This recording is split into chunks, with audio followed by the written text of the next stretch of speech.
مچھلی کھانے پر اللہ تعالیٰ نے موسیٰ علیہ السلام کی قوم کو پورے شہر کو بندر بنا دیا۔ مچھلی کھانا کون سا گناہ ہے؟ اللہ نے کہا بس ہفتے کو نہیں کھانی، کھاؤ اتوار پیر منگل بدھ جمعہ جمعہ کھاؤ، ہفتہ نہیں، مگر نہیں کھائیں گے، کھایا، اللہ نے بندر بنا دیا۔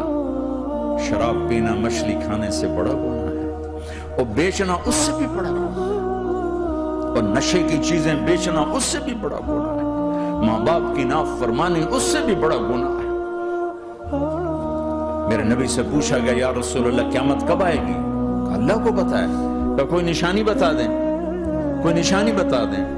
تو آپ نے فرمایا جب ماؤں کو ذلیل کیا جائے گا قیامت آ جائے۔ یہ تو اس کی دعائیں ہیں، بیچ میں آ کے کھڑی ہو جاتی ہیں میدان معاشر میں۔ میرے نبی نے فرمایا جب جہنم کو لایا جائے گا اور ایک چیخ مارے گی، کوئی کسی کو یاد نہیں کرے گا، سب بھول جائیں گے۔